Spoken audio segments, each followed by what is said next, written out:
ये Bolero pickup है और इसका हम लोग ब्रेक शू बदलने वाला है। ये साइड का पूरा खा लिया है, देखेंगे हम लोग। इसको खोल दिया है और ये क्या हो गया, पूरा ख़त्म हो गया है। ब्रेक शू डिस्क भी ख़त्म हो गया है।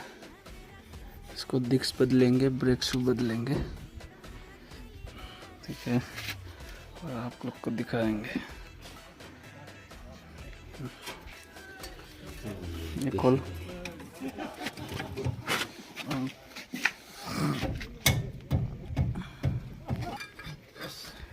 मैं दोनों ही मैं कौन को करे से